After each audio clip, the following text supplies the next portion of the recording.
All right, there we go. Hey everybody, I'm Kathy Klotz-Guest of Keeping It Human, and I'm so excited because I get to talk to somebody who I know is a fellow champion of fun in content marketing, and we just don't have enough of that. We have a lot of companies that put the FU in fun, but they don't. They don't get fun. And you can call it fun, but that doesn't make it fun. But you know who makes it fun and who believes in it? Jon Burkhart. And he's the director of the creative agency TBC in the UK. And he has coined the term urgent genius. And he talks about ballsy content. And I was like, I have got to talk to this guy because he sounds A, fun, B, he had me at hello, and C, I mean, like, who doesn't love balls? Who doesn't love balls? What? Balls. So you can watch this later. You can watch it now. Thank you, everybody. Ask questions, and then you can tell everybody that you got to see Kathy and Jon's balls. So, indeed, I like your balls. These are some big balls. Well, welcome, Jon. I'm so excited to talk to you. I am amazingly pleased to be here. I can't believe after 6 weeks of trying to arrange this, we're here together. We are here together, and you're just one of my favorite people. So I just, it's awesome. So I mean, we got through the silly technology issues and of blab and Wi-Fi, but you're here, and that's great. Well, we both believe in fun. You and I both have a sort of a premise in the way that we approach things. I think that fun is a catalyst for creativity. And before we get into ballsy and what ballsy means, why do you think companies just still cannot get their arms around fun, and why they're so darn scared of it? Why is it just so scary? I went to this thing called Play Camp and went to a whole special half-day section on how we need to hide the fact that we're being playful because the corporates won't pay for it. And it was just, it was basically a massive brainstorm with amazingly creative people about let's literally lie. Let's lie about what we're about to try to get the corporates to buy into us. And I think there is this big worry that if people are having fun, it's not work. And yes, that is so contrary to the way human beings, the way we're born. Like I was the most fun I was probably not that fun as an infant, but I was an amazing toddler, and I kept getting more fun. And then there was this fun blocker called college, called university. No, I'm going to lie to you. It's actually right after university. It's you hear your parents say, get a real job, and I just refused to do that. So and I had to move countries. I wasn't accepted as an American man, so I took drastic measures to keep having fun. I love it. And I think you're so right. One of the things that I think we both see, and I think anybody who does what we do and believes what we believe in the world that we navigate, just corporate, is that somehow anything that is fun smacks of not being serious. And if you know me, and I know I've read so much about you, I love your videos, and you're like-minded. Those of us who do this, we take our fun very seriously, and the research is so clear. I mean, you read anything from Stuart Brown, you read anything out there. The top I think 10 TED videos of the last 8-9 years have all had a theme of play, and exactly. Play works. Play is real. The research is there. I love it because we're at a stage, I think, where it's crossing that threshold of acceptance, because now I'm talking to companies who think improv somewhat now has respectability, and it has, sort of a business application, and there's a lot more willingness to look at it now. I think that's the good thing. I still think there's a little bit of fear. There's a little fear about backlash. There's fear about this and that and the other thing. So let's talk about ballsy and what it means, because I just love your acronym. I want to talk to you about Ballsy, but I didn't want to interrupt you, but like you mentioned this thing about it's gradually becoming more accepted to improv. I was wondering about that because I think, and it's a question, is improv more acceptable because people are realizing that their jobs are everyday life in social media is improv.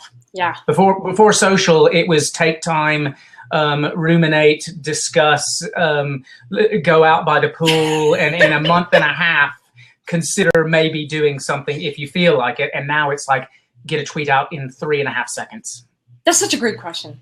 It really is a great question. I think it's a couple things. I think one of the things I think that's happening, that's helping you know, a lot of the work we do is that I'm seeing a generational shift. So if you talk to a boomer, you're going to get an answer of, well, we have to plan. To your point, we have to go set up a task force. We've got to interview and survey 3,000 customers. Then we've got to run the data for lines of regression analysis. Then we've got to put together a plan and make sure everybody agrees before we make a decision. Ridiculous. We don't live in that world.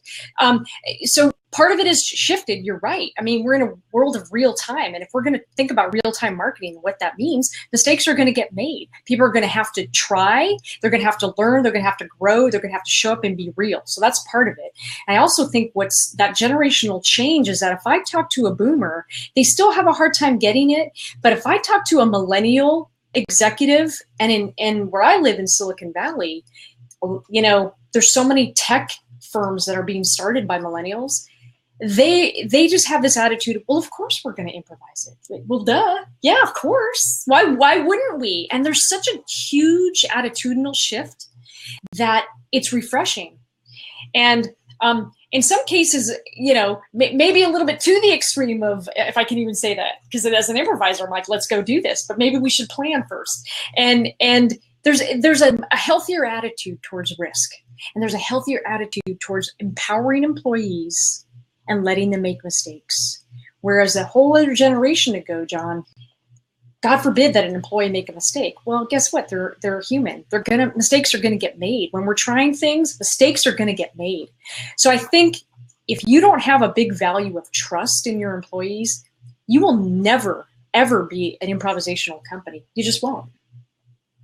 Absolutely. Now, you touched on several things there that got me quite excited.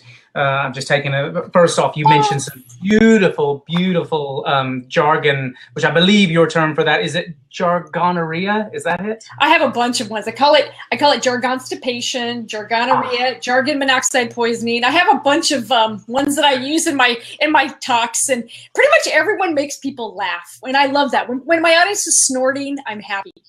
you made me almost snort. I mean, you had a run where you were like running the data. Regression analysis was my favorite one. But yeah, you got me excited there.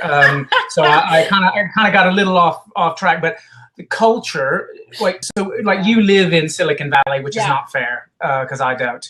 But do you think you've had more success with tech companies because of these millennial CEOs, and they have slides and firemen's poles coming down their office and stuff, and maybe those guys are leading the way, but then the corporates are like, no, that's a Google thing, that's a Facebook thing, that's a Twitter thing, etc. So do you think Silicon Valley has caused other companies to run the other way because it's like, oh, that's those crazy guys? You know, it's interesting. I think that's such a great question, because I think the answer to that is sort of yes and no, and I'll explain. Yeah, a lot of people tend to look at California and go, those crazy tech people, but I also think tech innovates a lot of things beyond just tech. It innovates culture. It innovates a way to look at delayering hierarchies and empowering people. And there's a lot of companies that I've met that are trying to flatten the organization, which means you don't have lots of middle management. You're empowering employees on the front line of defense, for example, in a customer service capacity, to make decisions. And that empowers those people to then be improvisational. So I think there's an approach to doing business that's changed. And it's not just the technology, but I think it is also a recognition that we have to do things differently, because our market is millennials. They're the ones radically adopting our technology. They're our biggest supporters and influencers. And this is how they breathe and live and work. And they don't have walls between the two. Boomers have a very different, here's how I show up at work and here's how I show up at play. Not so with millennials. There's no demarcation. Play and work are the same thing. And they don't, those walls are meaningless. Those boundaries don't exist. So they want cultures that are fun. They also want cultures that are real, where people show up and they make mistakes and they're human and all that stuff. So I think millennials are changing culture, and culture is then reflecting that back to millennials and the technology that they're creating. So I think it's a little bit of both. And I also think that it's not so woo-woo anymore. You know, I've talked to companies, bigger companies, that are like, yeah, that improv thing, Kathy, tell me about that improv thing, because people are telling me that I should, you know, investigate improv and improv tools. So it's becoming more of an accepted thing. Business schools are teaching it. When I got my MBA, Jon, we didn't play. No. We didn't have courses in that. And now I'm getting calls like, hey, could you come over and like do that improv thing for a course over here? I'm like, yeah. So now it's actually required courses at Stanford. Berkeley teaches it. And there's a whole bunch of other, you know, trend-setting big, you know, MBA schools that are teaching managers how to think and how to play and how to react. And do you think that you can only learn improv live, or is this crazy world of Udemy and Coursera and online courses? Would it be possible for you and I to do a blab and teach people improv, or is it, sorry, Jon, you got to see me in the flesh? Both. I really believe everybody should take an improv course, because the world would be better. Your world would be better. Improv doesn't just teach you how to be funny. It teaches you how to listen, how to yes and, how to collaborate. So by all means, please go take an improv class. But having said that, I think anybody can be a better improviser. We can listen more, we can collaborate more, we can yes and each other more, we can take more risks. I believe, and I've done it, I've actually done blabs with people where we actually real time, we would do improv games and apply them to coming up with ideas. So you can do it. Anybody can learn to be better at these skills. I'm convinced. You've convinced me over the years, even when I was just stalking you kind of online. It's but the Jon guy again. It is exactly why you know I'm running the data on you. You know the regression analysis of all this. You're stalking me. No, that's really good to hear. I mean, I feel that my kind of live show is what I love doing at conferences, trying to make them more fun.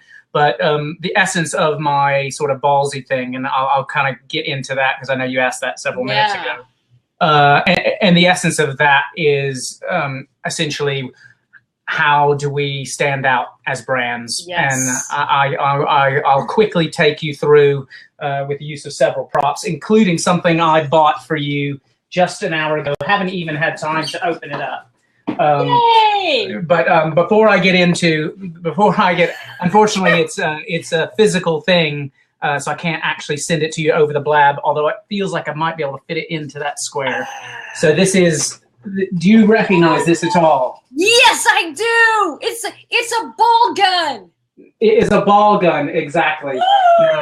Now this ball gun here, I'll just get so you can see me in it. This ball gun shoots out 40 different briefs or assignments, if you will, to a live workshop and or sort of keynote audience, because I write the briefs on those said yellow balls and then shoot them semi-automatically into people's faces. And this will go, I don't know if you can read the fine print, but this will go like a long way. I don't know what that says. Oh, that's batteries. Anyway, it goes like 100 feet. Just trust me on that one. People get really excited because they start listening. They stop listening after about 4.5 seconds. Yeah. So the only way, like, I love improv. I love what you do because it gets people out of the I'm gonna just be talked to, because people are like, I better listen. Like you said about the whole listening thing, I better listen because I'm going to have to build on this thing, and I'm going to have to leave the situation, the conversational situation, in a better place for someone else. So I'm going to have to be on my toes here. And whenever you have people on their toes, whether that's shooting people or not, I really, really deeply think that whether you think you're serious big shot or not, you got to find a way to solve problems in a way that's memorable, because especially within corporate worlds of workshops and conferences, people just come together and they talk about the same case studies and everything, and people go, and it's literally a little bit of a sham just for the networking. So it's made up all this bloody we talk during the day and all this stuff, and then all of a sudden all that is meaningless because we're really just getting together for a drink, but we feel like we have to have an excuse to get to have a drink. Or you can make the conference really provocative and interesting, and then the networking would be even more fun because you get to know people. For example, sorry, I'm getting on my soapbox here. We had people come to our Lego training workshops. They said, "Hey, Jon, my boss is a not very nice person, insert expletive. I just built the White House as viewed by Donald Trump in 5 years' time with my boss, and it created quite a crazy conversation. And I feel like I know my boss more in 5 minutes of Lego than I do in 3 years of being micromanaged." Okay, done. That we need to be playing more. I think maybe we just have to have a little bit of a structure, but like with your improv stuff, you got structure. You don't just rock up with a bunch of toys and say, let's see what happens. I'm imagining. Yeah, it's interesting. I love what you're saying, because I think there's something about play. You're not talking about doing it. You're not forming a committee, a task force. You're not doing regression analyses. You're doing it. You're playing. So it's like, as you're talking, you're like, all right, how do we fit these two things together? And you're figuring it out, and you're playing. And it's really, really fascinating, because you don't really get to know somebody till you play with them and you see how their brain works. So when you can get a team to play, you learn so much about how they think about the world. And there's a really great, I'm just going to come out and say it. I love your balls. I love your balls, Jon. I love your balls. Where are my big balls? You got big balls? And I do got big balls. They're fantastic. And I wonder, hey, JS, welcome. Oh, JS is going to love this. My friend JS, you're going to love this, JS. He's got a background in improv. Cool. You said something that I think is really important, in even unstructured, where the game might be structured. Here's what I want you guys to go do. Go do this. But how they do it is unstructured. That people start to bond. They start to figure out ways to work together. And there was a very interesting study. I don't know if you've ever heard or seen the TED video on the tallest tower. There was an exercise called the tallest tower. And what they did in this video was they had people construct the tallest tower out of spaghetti, and the joints were marshmallows. So uncooked spaghetti. Yeah, you know the thing. And what they found in the TED video, it was very funny, was that they compared groups that would work in these playful situations to build something. And that kindergartners, their success rates were off the charts. CEOs, success rates were really, really low, because they would sit there and argue about who was the boss and who was going to lead whom and who was in charge. When they also found that when they took an admin and they put an admin in the groups with the executives and the CEOs, their productivity and their effectiveness shot up, because you were no longer arguing about who was a leader. You were solving problems, and you were playing. And the fact that the age 10 and under groups outperformed the CEOs on building towers tells you a lot about how we've lost that childlike wonder and play. Absolutely. Get that back. It's really phenomenal. And it is a wonderful TED video. And I've tried this experiment with executives, and it always ends up the same way. Now here's I love that. Then here's a question for you. Do you think, because one of my things with urgent genius is part of that is the urgency of being topical and having to react on a dime. But the other part is the importance of speed to kind of accelerate thinking.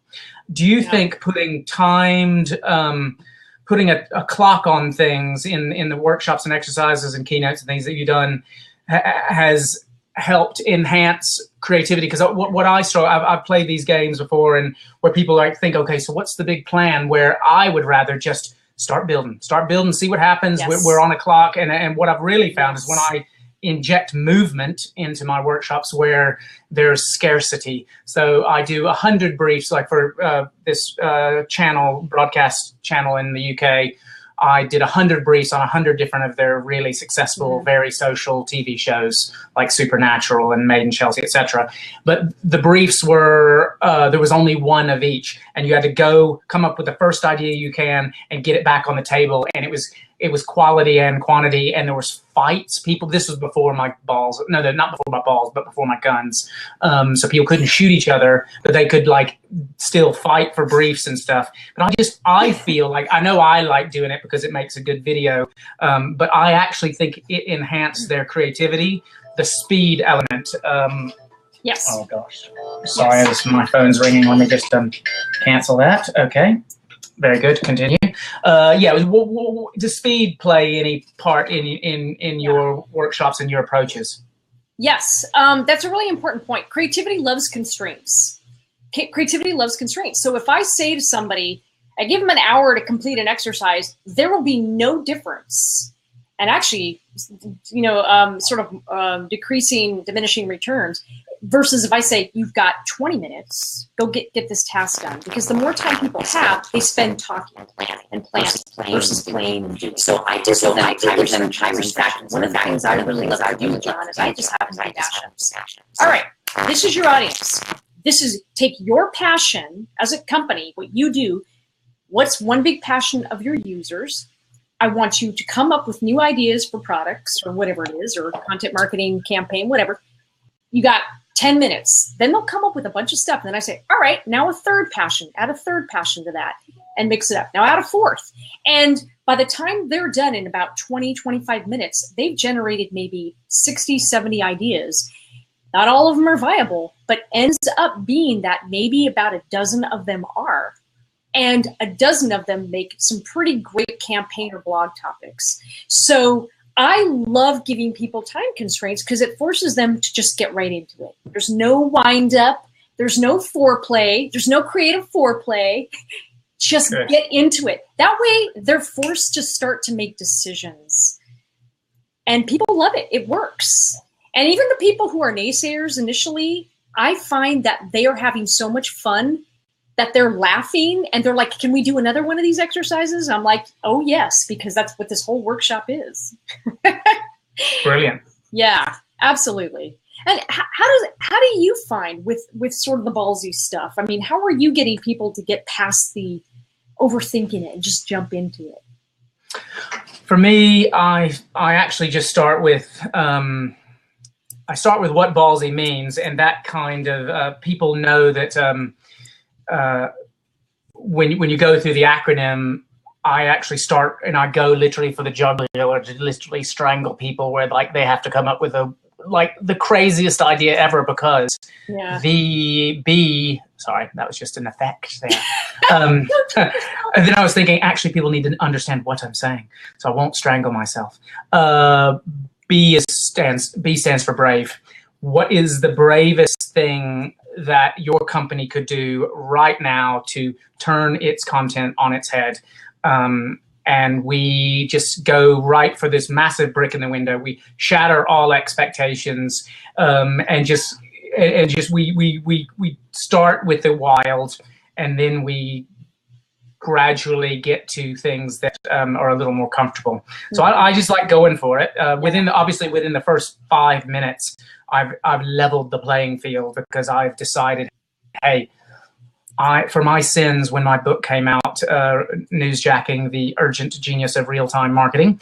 When it came out, Oreo sent this tweet and at the Super Bowl, and this whole thing of brands like jumping on trends started happening. Yeah. But then that led to this essential brand spam movement, and that created a lot of angry people who were just like, do I really want an oral hygiene brand, a mouthwash brand, a fresh breath brand, trying to tweet at me every minute during the World Cup? Right. And or do I want to gamify the way you use toilet paper? Yeah. No, you don't. You don't want that. So I've taken the Ballsy thing started with, obviously it's an acronym, which I'm going to tell you in a second, but getting people out of their comfort zones to just like hurl these massive balls, a lot bigger than these, but these massive balls at me and say, let's listen, real-time marketing done horribly wrong is a bad thing. I'm going to be the scapegoat. We're going to start from the beginning and find a reason for why people should want to relate to your brand in real time. What right do we have to talk about brand X versus brand Y, and then we go through the whole structure of Ballsy, which is brave, which we've spoken about, actionable. Is this bit of content getting you to actually do something? Likable. Does it make you create an emotional connection with you and the brand long term? Is it a bit of content that you'll forget about tomorrow? Or is it going to be like the Super Bowl babies one where, like, I still remember that someone ran the data on Super Bowls, and the team that actually wins the Super Bowl, there are more babies born in that town on that day because of babies conceived. And then they got these choirs from all the Super Bowl cities together. The NFL did this. You may have remembered at the Super Bowl this year. That is just a memorable idea that I'll never forget. And so that's long lasting. Then finally surprising, which is this brick in the window thing, is like coming from so out of nowhere, which obviously your improv training has helped you. Just in practice, you've been able to come up with more surprising results for people just because you're practicing kind of building on each other.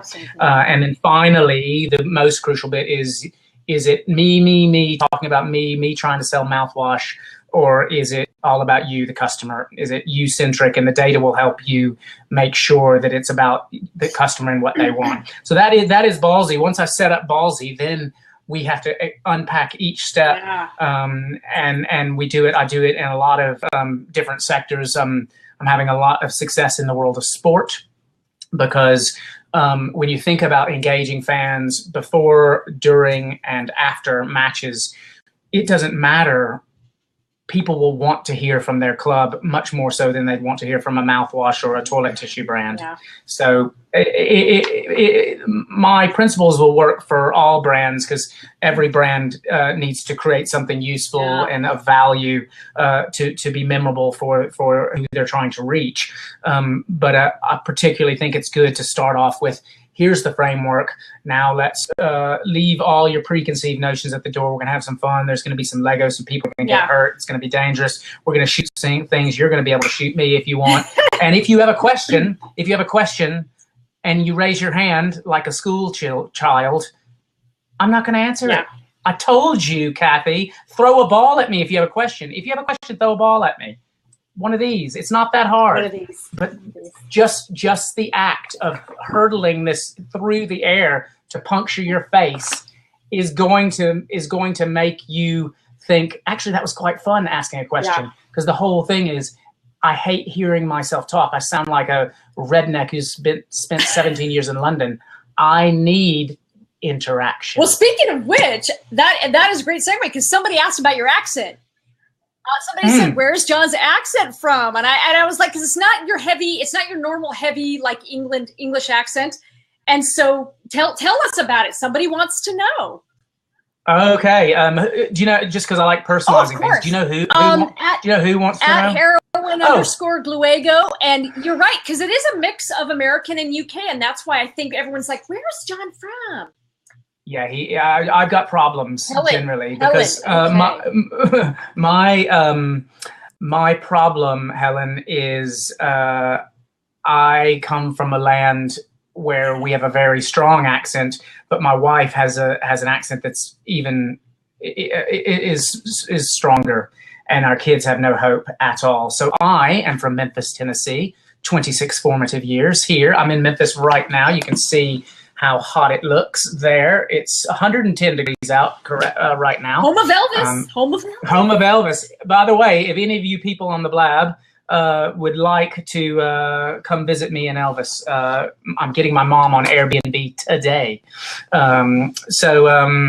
Yeah, what I want to say, in addition to promoting my mother's bed and breakfast, is my wife is from Wolverhampton. I'm from Memphis. I've lived in London for 17 years, and I got sick of being made fun of in England, so I cleaned up my accent so people could understand me. And it's just I'm a lie. That's awesome. I love it. I love it. You're a hybrid. I love that. I like hybrid better than liar. No, you're not a liar. You know, I'm part werewolf, part improviser, part mom. So I'm sort of I'm a whole big hybrid. But I love that. We also had another question. There was another question that went by, and I lost it here. I think somebody asked about jumping in. I believe VLI, I think you asked, or VSI, you asked about jumping in, and it's such a great question. The question was, how do you and I'd love to know. I have my own theories about how I do it, but I'd love to know how you do it. And that is, how do you get introverted people to just jump right in? Because a lot of times introverted people just kind of hold back. So you share yours, and I'll share mine. Okay, perfect. So I actually genuinely think that the structure of my workshops help with that, because people know that, I climb into the audience. I've climbed over people. I've sat on people's laps last week. People know that I have absolutely no boundaries. So they're like, well, he's got no boundaries. In a comedy show, when you just know that it's anything goes, or like there's a place in Chicago called Ed DeBevick's. Do you know this place? These places where you where you can be rude to the waiters. Yes. Because people have that no rules. He's going to be rude to me, so I'm going to just do whatever the heck I want to him. I think, as long as people know that I'm going to pick on them and there are no rules, they are like, well, I've got nothing to lose. I'm probably going to get embarrassed if I don't stand up for myself. Yeah. So I think, and maybe that sounds threatening, but I do it in a really fun, almost charming way. Probably scary as well.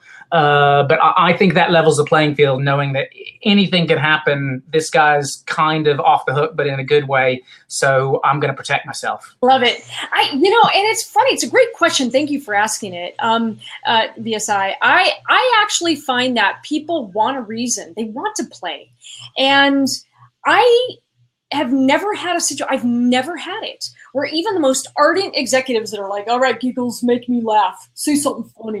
If I make it a safe space for people to play, let me tell you something. Those executives, they start, who start out too cool for school, pretty soon they see everybody having fun and they're like, oh, I want to play. I want to do that. And I'm like, you want to play, don't you? And they're like, yeah. Well, you can go. The only one not giving you permission to play is you. You realize you're the only barrier here. I try to make it a really goofy place where there's no right, there's no wrong. In improv, there's no right, there's no wrong. It's just respect. As long as we have basic respect in our groups, you can do whatever you want to do. It's just, the rules of improv are very simple.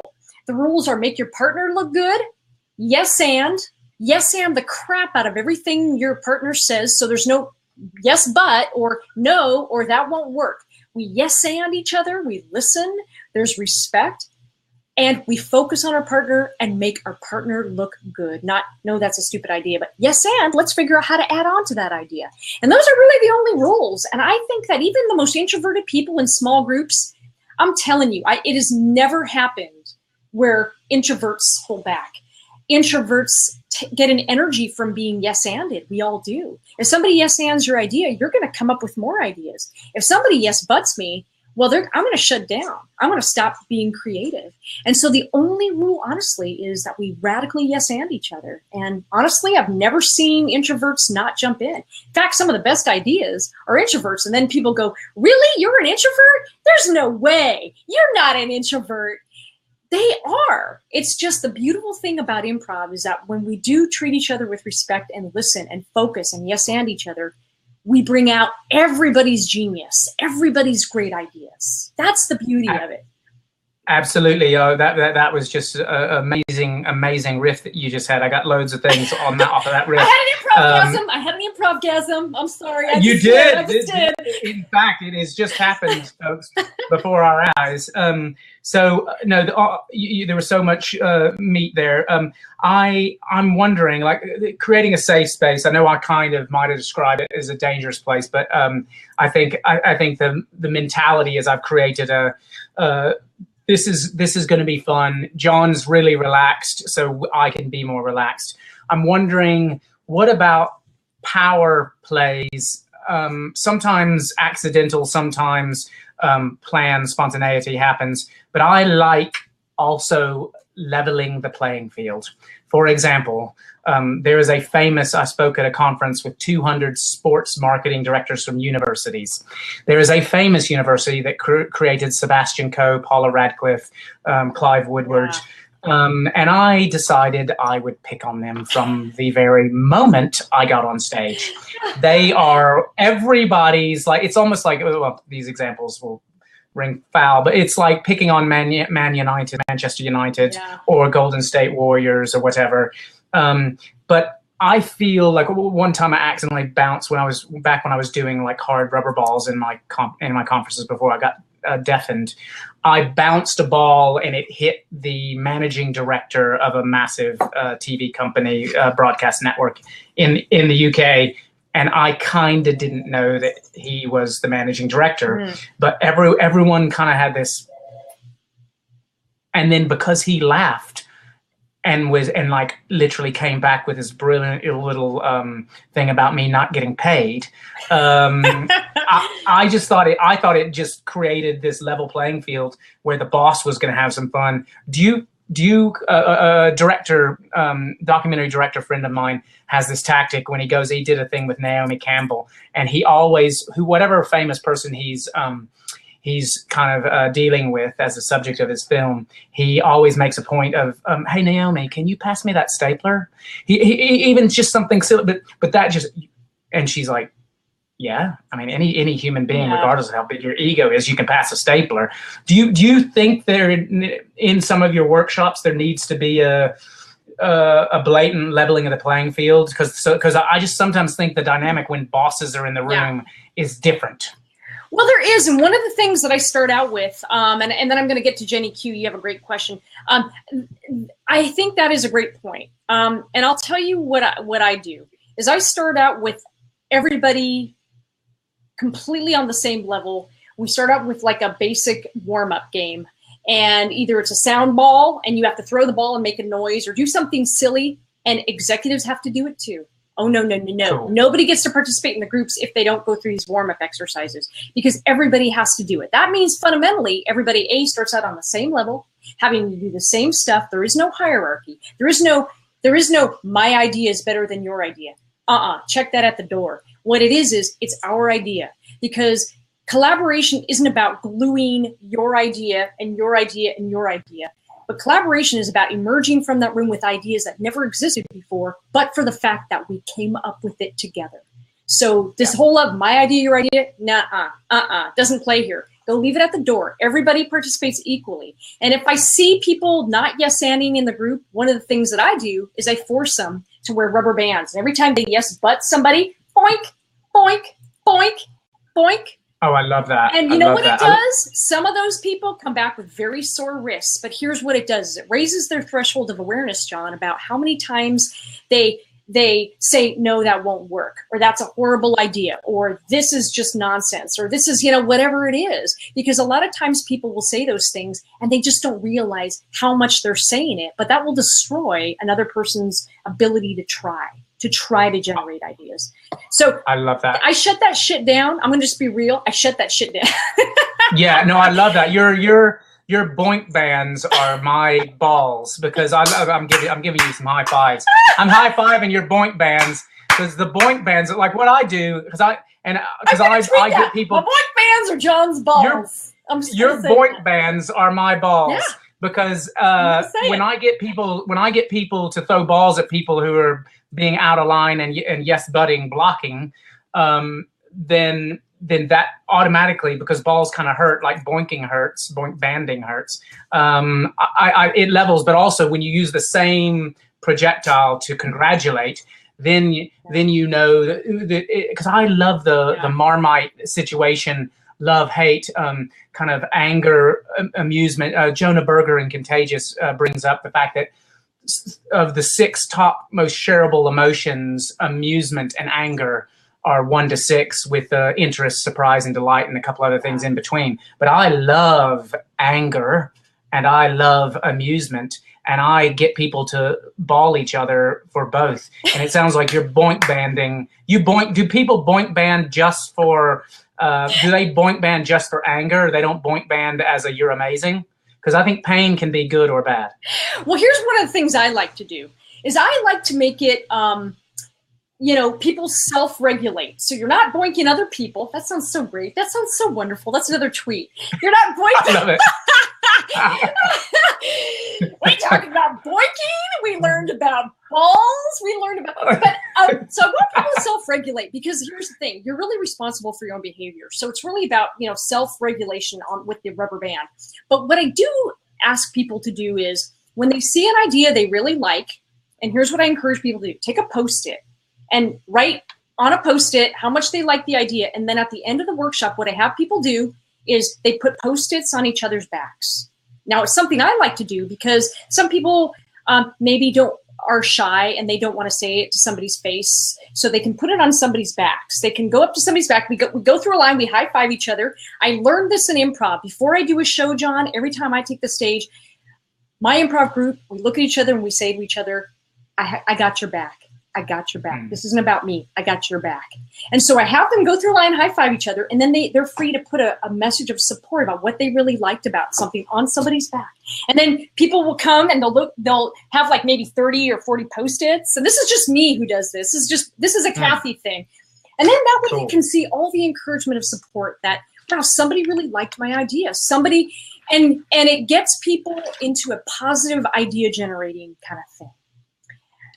And the boink band or the rubber band, and I'm going to have to start calling it boink band because I just love it so much.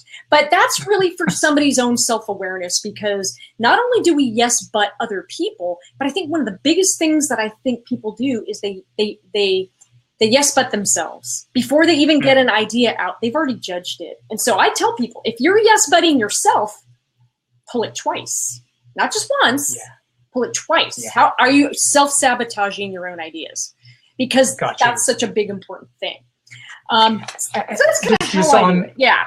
I love that. Just so I can bring your boinking transatlantically. With giving you credit, no doubt. Yeah. Is it just self boinking, or can other people boink your band? I would love it if people boinked my band. They can boink my band anytime they want to. They can boink me in a corner room. They can boink me anywhere. Well, here's what I try to do. And to keep it honest, I really love it if people do their own, because it is about your own threshold of awareness. But what I do ask people to do, Jon, because I love your idea, is if somebody forgets to do it, I want people to be accountable to each other in a group. And somebody else can go, hey, you just yes butted. But do it in a playful way. So I ask people, don't be a jerk. Don't be the jerk in the group that's the hall monitor that everybody wants to beat up after class. Don't be that guy or gal. Just lovingly, just remind people. But what the beauty is about it is that people will come to me after the workshop, and I have had so many people email me, come up to me after the workshop, say, I didn't realize that I was knowing people all the time, that they were shutting down, that I was doing it to myself. And now I'm so in a threshold of self-awareness that I try to yes and people's ideas more. And the energy, Kathy, in the conversations that I'm having is night and day. So Jenny, you asked about the personal relationships. Try yes anding people a lot more than you yes but people. And I promise you, whether it's a work relationship or it's a personal relationship, the dynamics of your conversations are going to change for the better. I promise you. If it doesn't, then we're going to have to talk about some other stuff. But I promise you, it will get better. It will just get better. So I'm all for boinking. I'm all for everybody jumping in on the boinking. So I think it's great. Yeah. That's I love it. Shock collars, electrodes. Some people have said yes. Jenny, yes-anding is the fundamental principle of improv. It's the most important rule of improv. If you learn nothing else, and that's how we build scenes, and that's how groups collaborate. So, and I think that yes-anding yourself is probably the most important thing, because no matter how many times you're yes-butting other people, I promise you, people will tell me, I had all these ideas and I never acted on them. Why didn't you act on it? Because I just didn't think it was a good idea, which is really a self-yes but. You have basically, self-sabotaged. Don't do that. Don't do it. Exactly. So I'm with you on that. Yeah, great questions, everybody. Anytime we can talk about boinking and everybody boinking, I'm happy. This has been a big, large group boink, hasn't it? It has been a great boink. It has been a great boink. We'll happily take some questions if somebody wants to jump on. The reason I didn't add anybody is because Jon was answering a question. I wanted to make sure there wasn't a lot of crosstalk while Jon was answering a question. But if somebody wants to jump on and ask a question, I'd be more than happy to open it up. Jon, are there exercises while people are thinking about it? It's so great to have people who are laughing and having a good time. While our group here is thinking of questions they might want to ask, I'll ask Jon a question. And that way you can buy some time to get your little fingers in. Let me add JS here. Jon, what things would you recommend people listening start with? If they're thinking, how can I be ballsier? Because you and I both believe in, again, Jon and I are talking because we both believe in play as a conduit and play as a catalyst for creativity. What things can people listening do to start becoming ballsier in the way that they approach content? So I think it actually starts with listening, of course, as does all of the improv. But I really think surrounding yourself with sort of stimuli to remind you what good content is quite important. I get kind of overwhelmed with Facebook and all the things that I help train brands and individuals with content and social media is all kind of overwhelming. So what I do is I actually create physical tools and have them on my desk at all times to remind me what a good and bad idea is. For example, we have the remembrance thong. Oh. So if you Remembrance Day, remembering our fallen soldiers. Nothing says thank you like a thong. Exactly. So someone thought it was a great idea to, what better way to remember our fallen soldiers than by purchasing a Lest We Forget thong. So I like reminding people of, hey, what's the worst that could happen is that you come up with an idea like the remembrance thong. But the best that can happen is you're so clever that, like, this is one of my old newsjacking favorites. And that was like, hey, they put up the wrong Korean flag at the Olympics years ago, and Specsavers quickly got out, oh, hey, you should have gone to Specsavers. It was just an absolute perfect example. So I surround myself, when people come into our workshop, they see literally thousands of ideas of good, bad, and ugly, and we have a race to see, why is that good, why is that bad? I think it's really good to hone your own personal kind of barometer of what good, bad, and ugly is. And I think it's best to just get stuff out on the table and start talking, just to make sure everyone's barometer is tuned to the right channel, because we have to. The only way to get ballsy is to know what ballsy is and what ballsy isn't. I think it's a great idea. Did you see there was a cup, there was a mug, and it was University of Northern Texas, UNT. And it was the UNT was right by the C of the cup. Oh, no way. Brilliant. You've got to go check this out. So talk about a fail, a design fail. Yeah.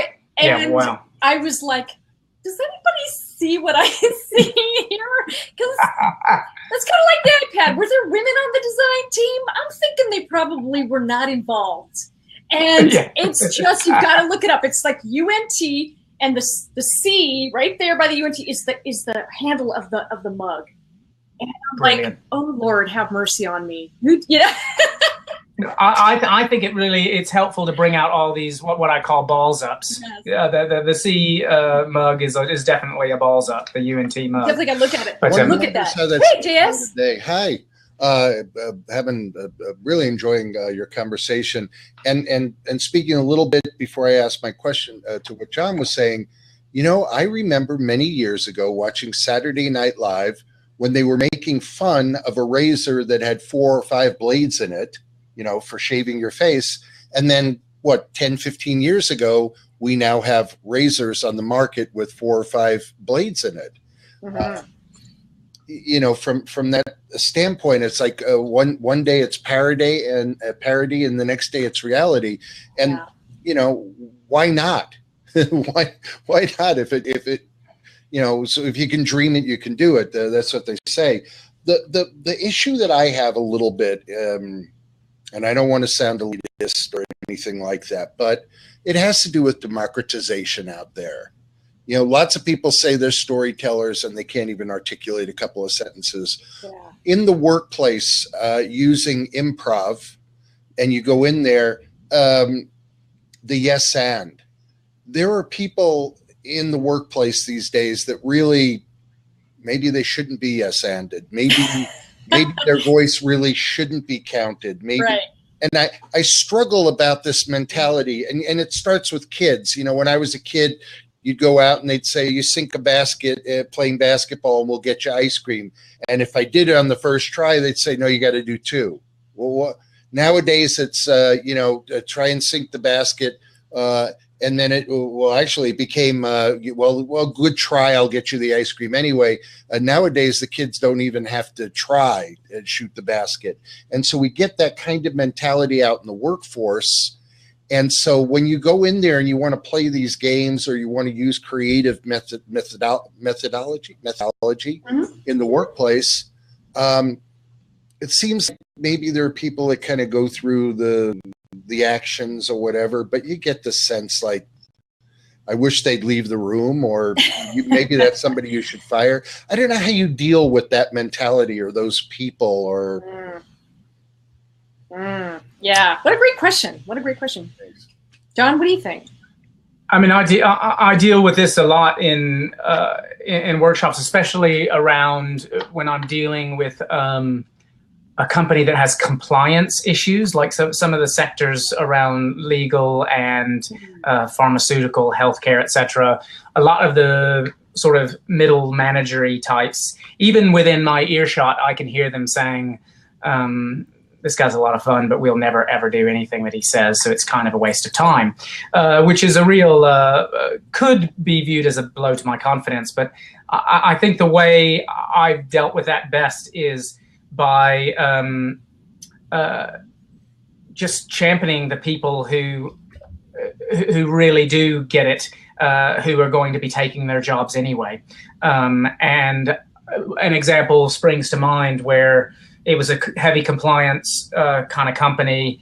The junior innovation person happened to love my whole approach, and the stars aligned. It happened to be the day that Ellen DeGeneres sent a tweet that it was a selfie at the Oscars with all these famous people. Do you guys remember that?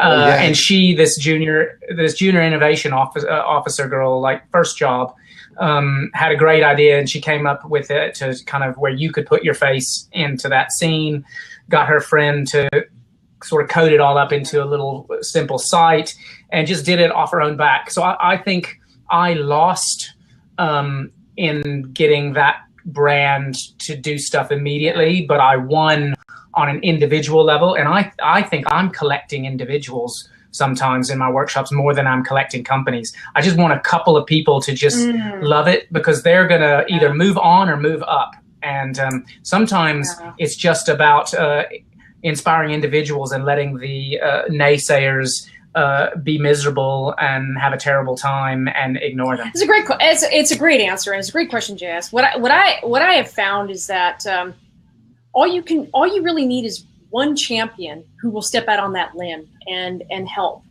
And there is a difference between yes-anding an idea that is disrespectful or bad or really just so craptastic, that, it's either, let's face it, a legal liability for the company, or it's just insulting or whatever. And that you should never yes and.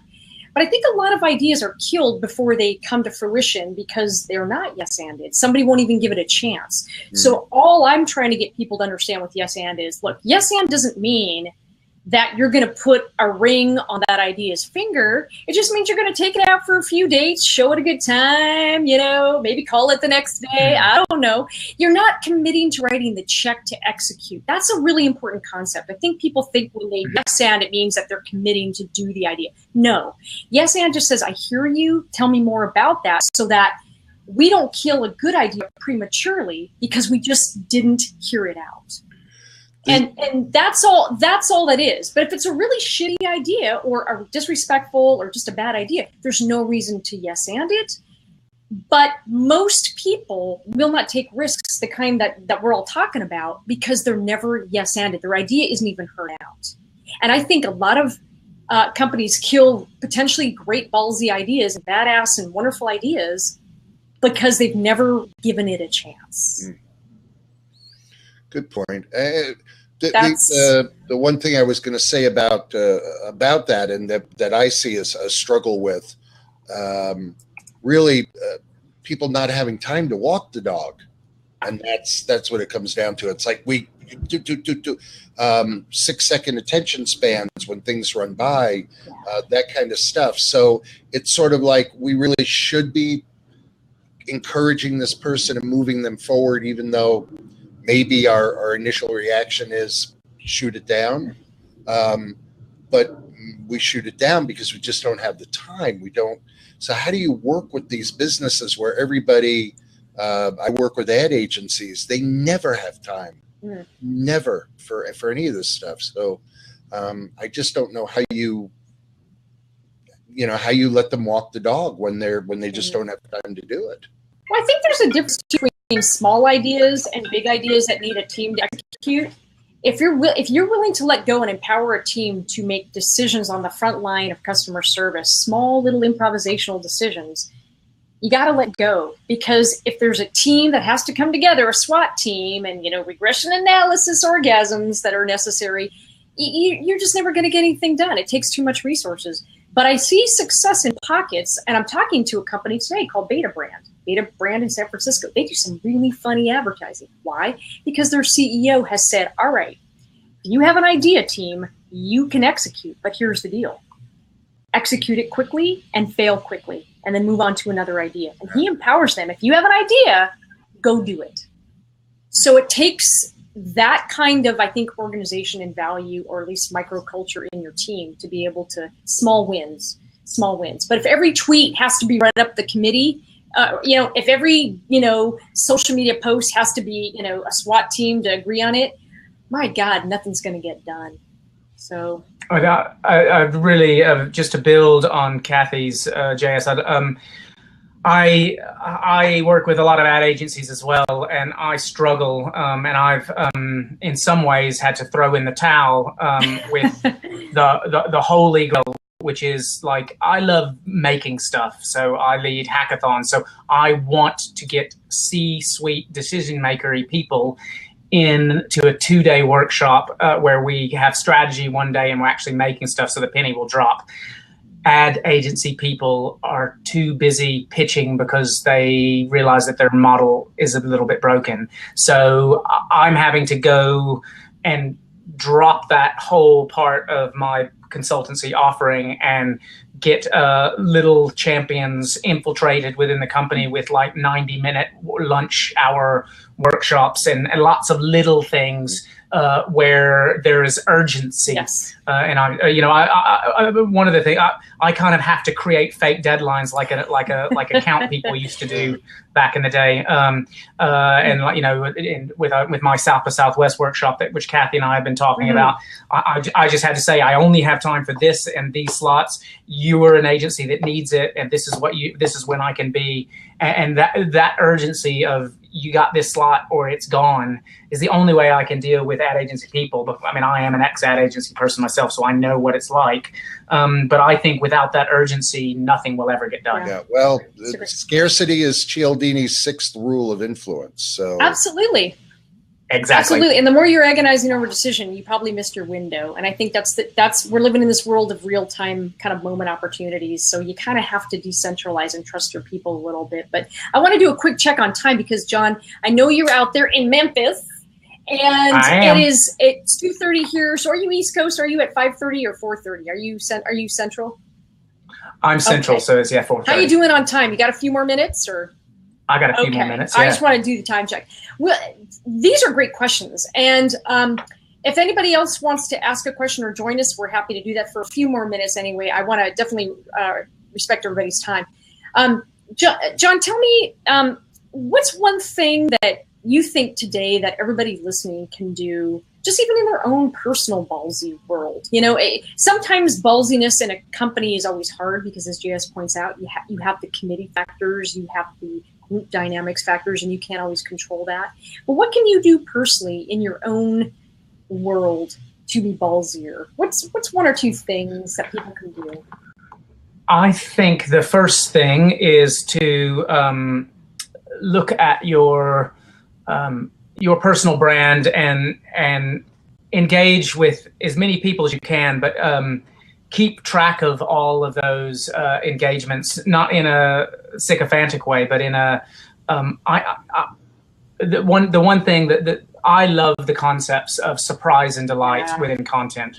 So while my newsjacking thing might have led to sort of people still broadcasting messages out on Twitter and Facebook, the concept of listening and like us having this blab today and me going straight to Amazon and within reason in a not safe for work way, looking up boink balls because maybe I can find some little thing that I can have actually physically mailed to San Jose to remind us of our conversation that would come in the mail, not like tomorrow because that's be a little freaky, but like just drop a little hint that I really enjoyed our time, Kathy. I think we should all be keeping track of what this book called Giftology, and it's I think we should all be giving I love it too, lots of little gifts to people. Keep track of what people are saying and then say thank you for saying that if they said a nice thing to you when you were on stage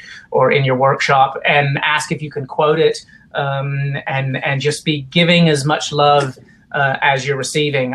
I'm so excited by this. My one of my guys out your way is helping me with this. You got photobombed by your dad. Is that your dad? Or something? My dad. Yeah, my dad just photobombed me. Hey, Dad. Yeah, that's Dad's. I love live video. Yeah, that's awesome. Yeah. Best photo We're on live video, Dad. Best photobomb. Hey. I have a question for both of you guys. I'm going to hijack this for a second if I can. Is that okay? Yeah. Jon, are you? That is such a great point. The gift in the gifting. I think that's until your dad photobombed. That's brilliant. That's absolutely brilliant. So Kathy knows I'm writing a book on influencer marketing. So I'm going to ask you both this question. What is the influence in improv or in using play or improv in terms of the business space? Do you mean, I take it you mean influence in a lot of different ways. It can be so however that means to you. Yeah. So, do you see yourselves as influencers through improv? Do you see that improv can give influence to people? I'm just curious. I think it's great for things like training to do on commercial acting or voiceover. I think it's really great for the whole medium now that we have of live broadcasting. So I'm just curious as far as looking at more kind of set roles within companies, within marketing scenarios, where is the influence in improv? Is that clear? It's a great question. So the way that I'm understanding with some fluidity in your definition, I think what we're seeing now is the tip of the iceberg. And I think companies are starting to realize that the influence in improv is in how they respond and how customer perception and credibility. And they're realizing that if they have a team that is empowered and trusted and yes-anded enough to make some decisions and to respond quickly, because they're listening. They're listening. That's what we're supposed to be doing in social media. They're going to start to see dividends. And the dividends can't easily be quantified sometimes, but you can tell it when you see it, like the way Kohl's responded to the Chewbacca mom. That was quick. They were smart. When you think about the financial impact of earned media, cha-ching, cha-ching, cha-ching. So yes, influence is not just the power of media. It's also about the credibility. And I will tell you this, that when a company says, hey, we're playful and fun, everybody is saying, prove it. Prove it. And the proof, the social proof that comes in credibility, that's influence to me. It's funny. I don't consider myself an improv influencer. I just consider myself a storyteller and somebody who helps uncover ideas. But I've had people approach me and say, oh my gosh, this improv thing. Well, that's great. However you need to hear it, that's amazing. And if people are finally getting the message that this playfulness, whatever you call it, whether it's Jon's balls, we're going to talk about Jon's balls in a second, or it's Kathy's boinking, whatever, or Kathy's playfulness and her improv, however they hear it, if people are getting the message that they need to respond quickly, they need to be more improvisational, whatever you call it, I don't care, as long as they're getting the message. And yes, so I think people are starting to realize that playfulness element is about quick reaction and credibility in the marketplace. And those are the kinds of conversations that I'm having. So yeah, it matters. It matters. Jon, what do you think? Jon's balls. No, I mean, you had another amazing riff there. all I can do is kind of add my own little sort of redneck Brit taste to that, and that would be. I wrote several notes down here. As far as, to me, this whole my thing, the urgent genius thing, what I meant for people to take away from that was not just brand spamming people, which was just having a mindset of just go out and do some stuff. Forgiveness is sometimes easier than permission. And with this mindset of, hey, hands up, we're going to make some mistakes here, but we're going to fail fast, as they say. I genuinely think that is the way the world works now. Let's not forget Jeff Bezos tried to take on eBay, and he was called Amazon.bomb. and then Amazon.bomb then went in some other crazy, stupid way of like all these server farms out in the desert. Why don't we just take them over, because they're only there for like Cyber Monday, and then Amazon Web Services happened, which is their biggest kind of one of their big wins. So I think we have to take lots of little bets, as Peter Sims says in his brilliant book. And this is the way the tech companies are working, and it's the way all business works in a world where attention spans are small, and we just got to be out there trying stuff. That's why I like Kathy's improv stuff. That's why I do my fun ballsy stuff, because we're just not being, as Kathy may say with some of her jargoneria, we're not being constipated. We're just getting out there, trying lots of things. Lots of things are shifting, but we're having fun, and no one's getting hurt. And as Paddy Power, the great British betting brand, says, their content strategy on their wall, when you walk into the office and you see the big horse's ass, their content strategy is, if any of our employees go to prison for some of our ideas, that's going too far. Yeah. Or like my friend, our mutual friend, probably Jason Miller, it was described to him once, as his boss, John Miller, no relation, at one point, he had an idea, and his boss said, well, it doesn't suck. So Jason goes, well, is that inherent permission? He goes, well, I said it doesn't suck, so interpret it as you will. And so he went and he did it. And so here's the thing too, is like, in a world of so much change and strategy, and everybody wants the big win, how the hell can you get to the big wins when you don't trust your people with the small stuff? Fail. Try the little small things. Empower a team to go create a couple of ideas. Start small. And if you're not willing to start small and fail, well, how the hell are you going to have the success that Amazon had? Or how are you going to have the big stuff? You'll never win the big stuff because you're not willing to fail at the small stuff. And I'm telling you, improv is a great way to look and frame the small stuff. And it will strengthen your risk-taking muscle. That's the thing. To me, it's about more than being funny. It's about strengthening your risk-taking muscle. And that's really it. The final thoughts, JS. I was just going to say, now you're both in my book. And speaking of it doesn't suck, I was talking to somebody the other day about opportunities after the book comes out, and he says, well, you do realize all your book has to be is it doesn't suck. So I thought, all right, I think I could shoot for that. So thank you both for being in the book, and this was great. Thank you for letting me join you today. Well, thank you. No, thank you. And JS's book, I'm just going to plug JS, then we'll plug Jon's stuff. Your book is The Influence Effect. Is that right, JS? It's coming up at some point, The Influence Effect. Is that right? Did we lose you? Influencer effect. Influencer. Not to be confused with influenza. The influencer. Yes, I almost didn't call it that because I actually hate the word influencer, and it does sound like influenza. It does in the wrong accent, but I got your back. I got your back. It is the influencer effect. Thank you, JS. Thank you. Jon, what's your final thought on this whole topic? Any final thoughts? My final thoughts are having an opportunity to do things in a different way, to take a look at, wait a second, what's the bravest thing I could do? And then kind of starting there. And as you said, finding those quick wins, that is the best place for us to start. Let's not try to, the thing that's keeping the CEO up at night, let's not start there as our first brief. Let's start with some things, some internal briefs, some smaller things that have less of a major financial risk on them, and then set those, get those right, get our internal teams aligned on that, and then throw a bunch of balls around, see what sticks, hurt some people, get people out of their comfort zones, and then finally, if all else fails, you can still self-boink. There's always self-boinking. There's self-boink, and I think everybody should self-boink. I think it's fun. I think it's good. It's healthy. It's healthy. Everybody does it. There's no shame in self-boinking. It's just a rubber band, just like that. Come on. Self-boinking, for those who came in late, I use a rubber band as a threshold of awareness for people who yes but all the time at SD3_design, and Jon called it boinking, self-boinking. So that's what we're referring to. But you can watch that later in the blab.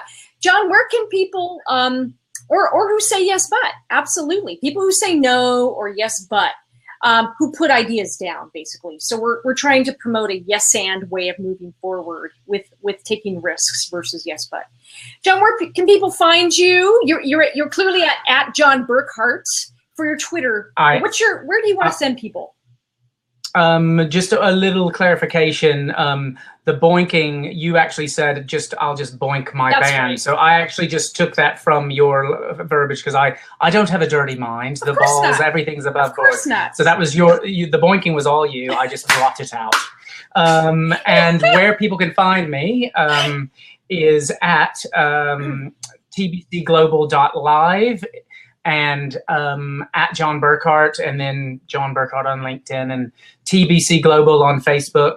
But that's probably enough for now. Fantastic. And hi, everybody. I am Kathy Klotz-Guest. For those of you who are coming in late, I am the founder of Keeping It Human. And my book, Stop Boring Me, is coming out in September. So just a quick little plug. My book is Stop Boring Me, How to Create Kick-Ass Content Marketing Ideas through improv, through the power of improv. And it's all about how can you take improv games and use them to unleash your own creativity. And the first half of the book is how do we take concepts from improv and become better storytellers. And it's everything I learned in my almost 20 years of stage comedy work rolled into one book for your amusement and learning. So everybody needs to buy Kathy's book. Is Kathy going on tour with her book, like to the UK and various other places? I'd love to. Absolutely. No question. Hi, Diana. Yes, I would definitely love to do that. So that is definitely part of the plan. I've got a couple of speaking gigs after the book is released. So the answer is yes. And if I come to the UK, I'm going to look you up. we're gonna have fun together. We're definitely gonna do it because Jon is let's just say he's a playful guy after my own heart. We both believe, again, if you kind of came in later to this wonderful blab, the whole reason I wanted to chat with Jon, besides him being just a super great guy, is we both really believe in playfulness, and play is a creative catalyst. And if you really want to create better content, play. Honestly, the final thought I would leave people with is just go out and play. Love it. And definitely, if you came in late, go rewatch this, because we probably freaked you out, and a lot of you probably left because yeah, we got rude quite seriously early on, but it was worth it. Thank you so much, Kathy, for asking me. I've had a great time. I'm going swimming now. Go swimming, and thanks so much. And I forgot that I was the one who actually called it a boinking. So yeah, that was my bad. No worries. I just want to give you credit. I want you to give you credit, you know? All right, everybody. I've had a fantastic time. Thank you, Jon. Thank you, JS. Thank you, everybody, for joining us. And if you missed it, I've recorded it. You can go back and you can watch the actual full blab. So thanks, everybody. Take care. Bye. Thanks, guys. Have a good one. Cheers. Bye.